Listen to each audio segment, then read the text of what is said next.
유효액전화와 가리움 상수.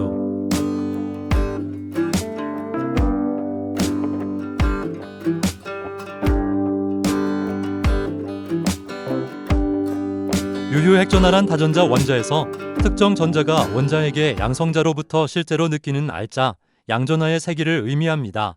원자핵은 양 플러스 전하를 띠고 있고 전자는 마이너스 전하를 띠고 있으므로 서로를 당깁니다. 만약 원자의 전자가 단 한 개뿐이라면 예를 들어 수소 원자.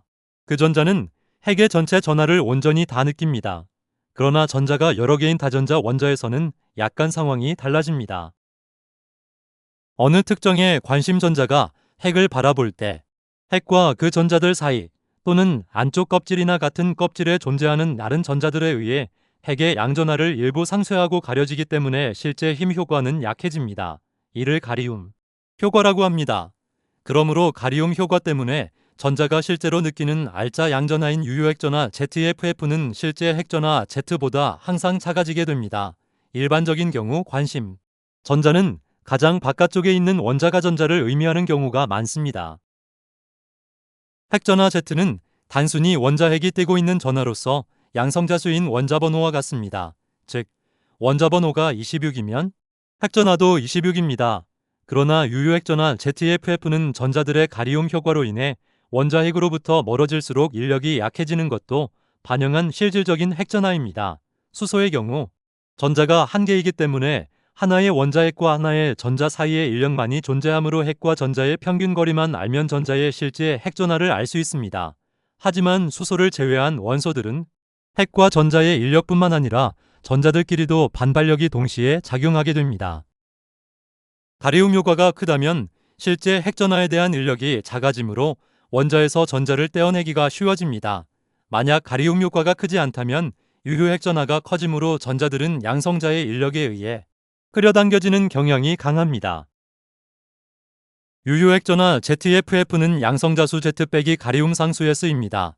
가리움 상수는 원자 내부에 존재하는 모든 전자에 의한 가리움 효과를 합한 값으로 안쪽 껍질에 있는 전자의 가리움 효과가 바깥 전자 껍질에 있는 전자의 가리움 효과보다 더 큽니다. 즉, 가리움 효과는 S에서 P에서 D에서 F입니다. 따라서 내핵은 외핵보다 유효액전하를 더 크게 감소시킵니다. 이로 인해 내핵의 전자들은 원자핵에 더 멀리 있는 전자들보다 더 강한 인력을 느끼게 되는데 이를 침투 효과 때문이라고 합니다. 내핵의 전자들의 침투 효과가 좋기 때문에 유효핵전하를 더 강하게 느껴서 인력이 세지는 것입니다. 침투 효과 역시 S에서 P에서 D에서 F입니다. 유효액전하는 주기율표에서 왼쪽에서 오른쪽으로 갈수록 또한 위에서 아래로 갈수록 증가합니다. 주기율표에서 왼쪽에서 오른쪽으로 갈수록 커지는 이유는 같은 주기 내에서는 주껍질 번호엔 같습니다. 오른쪽으로 한 칸씩 갈 때마다 원자번호 Z가 하나씩 증가하므로 핵의 양 플러스 전하도 하나씩 커집니다. 동시에 전자도 한 개씩 추가됩니다. 안쪽 껍질 전자들은 핵을 매우 효과적으로 가리지만 같은 껍질에 있는 전자들끼리는 서로를 가리는 효과가 매우 비효율적입니다. 양성자 수가 1씩 증가할 때 Z가 1씩 증가. 같은 껍질 전자가 추가되어도 가리움 상수 S는 1보다 훨씬 적게 슬레이터 규칙에 따르면 약 0.35 정도 증가합니다. 그러므로 Z의 증가가 S의 증가를 압도하여 유효액전하는 오른쪽으로 갈수록 뚜렷하게 증가합니다. 주기율표에서 위에서 아래로 갈수록 양성자의 전하 및 전자의 수가 모두 증가하게 되는데 상대적으로 증가하는 양성자의 힘이 증가하는 전자의 반발력보다 더 세지기 때문에 원자번호가 증가할수록 유효액전하는 증가하게 됩니다. 즉, 전자가 많아질수록 안쪽 전자들이 핵을 더 많이 가리게 되어 가리움 상수 S도 커지지만 원자핵의 양전하 Z도 커지기 때문에 가장 외곽에 있는 전자가 느끼는 알자 인력은 오히려 늘어나게 됩니다. 다만 유효액전하는 가리움 효과도 어느 정도 커지기 때문에 같은 주기 왼쪽에서 오른쪽에서의 증가폭보다는 위에서 아래의 경우는 훨씬 완만하게 증가합니다. 유효액전하는 원자반지름과도 연관이 있습니다. 유효액전하는 원자가 전자 가장 바깥쪽 전자가 실제로 느끼는 핵의 인력의 세기입니다. 유효액전하가 클수록 원자가 전자를 당기는 힘이 강해집니다. 전자가 핵 쪽으로 더 강하게 끌려가므로 전자 껍질이 수축하고 원자 반지름은 작아집니다. 그러므로 같은 주기에서는 왼쪽에서 오른쪽으로 갈수록 유효핵전하가 증가하므로 원자반지름은 작아집니다. 그러나 원자번호가 커질수록 유효핵전하가 증가하므로 원자반지름은 작아져야 하지만 유효핵전하가 증가함에도 불구하고 전자 껍질 수의 증가가 훨씬 강력하여 원자반지름은 여전히 계속 증가하게 됩니다. 즉, 주양자수연이 커지면서 전자 껍질이 하나씩 추가됩니다. 이를 통해 핵과 최외곽전자 사이의 거리가 비약적으로 멀어집니다. 그러므로 유효핵전하는 완만하게 증가하지만 원자반지름은 더 크게 증가하므로 원자번호가 증가하면 오히려 전자를 떼어내기는 더 쉬워집니다. 결과적으로 유효핵전하는 왼쪽에서 오른쪽으로 가나 위에서 아래로 가나 꾸준히 증가하지만 주기율표에서 왼쪽에서 오른쪽으로 갈수록 이온화 에너지는 증가하며 위에서 아래로 갈수록 이온화 에너지는 감소합니다. 유효핵전하를 알려면 양성자수 Z는 이미 알고 있으므로 가리움 상수 S를 알아야 하는다. 정확한 가리움 상수는 하트리 폭 방법 또는 SCF법과 같이 양자화학과 슈레딩거 방정식으로 계산되어야 하고 측정도 어렵습니다. 다만 좀 더 간단한 방법으로 근사적인 계산 방법인 다음과 같은 슬레이터 규칙이 있습니다. 슬레이터 규칙은 다음과 같습니다. 첫째, 원소의 전자 배치 후 주양자수 순서대로 배치한다. 예를 들어 에너지 준위에 따라 전자를 배치하면 1s, 2s, 2p, 3s, 3p, 4s, 3d와 같이 되지만 가리움 상수를 계산하기 위해서는 1s, 2s, 2p, 3s, 3p, 3d, 4s와 같이 주양자수만을 고려하여 배치한다. 둘째, 같은 주양자수의 s와 p를 함께 묶어주고 d와 f를 따로 묶어준다.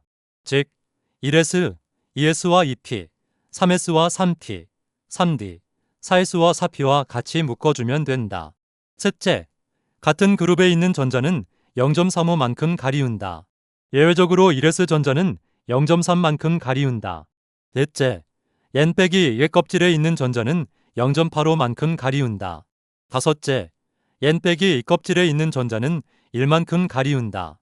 여섯째, ND, NF의 전자가 존재할 경우 이 오비탈보다 왼쪽의 오비탈은 1만큼 가리운다.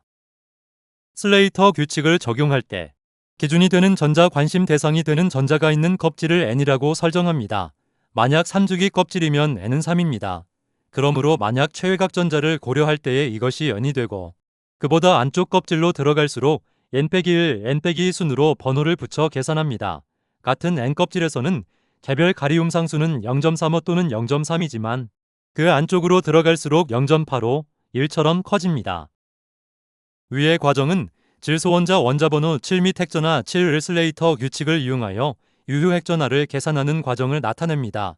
N에는 전자가 5빼기 1개로서 4개, N-1에는 전자가 2개가 있습니다. 외곽 N 전자의 개별 가리움 상수 0.35를 곱하고 내각 N-1 전자의 개별 가리움 상수 0.85를 곱하여 서로 더하면 3.1이 되고 이것을 양성자수 7에서 빼면 질소 원자의 유효핵전하는 3.9가 됩니다. 위의 과정은 철원자 원자번호 26 및 핵전하 26글 슬레이터 규칙을 이용하여 오비탈 궤도에 따른 유효핵전하를 계산하는 과정을 나타냅니다. 철원자는 유효핵전하가 1s의 경우 25.7이 되고 4s의 경우 3.75가 됩니다.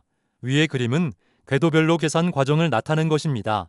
가리움 효과를 내기 위해 관심 전자의 껍질에 있는 전자수에서 1을 빼고 시작합니다. 왜냐하면 관측하려는 관심 전자는 스스로 가리움으로 보호하지 않기 때문입니다. 즉, 혼자서는 가리움 효과가 없습니다. 철원자에서 1s의 전체 가리움 상수는 0.3으로 작지만 4s의 경우 모든 궤도 내 전자들의 전체 가리움 상수를 더해서 계산해야 하며 게다가 안쪽 전자 즉 N-1부터는 개별 가리움 상수가 1.0으로서 크므로 전체 가리움 상수의 크기도 22.2로 커집니다. 철과 같은 전이금속에서 3D 전자의 유효핵전하를 계산해보면 약 6.25가 나옵니다.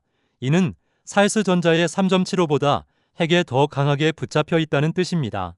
철이 자성을 띠거나 다양한 산화수를 갖는 복잡한 성질은 바로 전자의 에너지 준위가 높은 3D의 더 큰 유효핵전하와 주양자수가 높은 4s의 더 작은 유효핵전하 사이의 균형에서 발생한다고 볼 수 있습니다.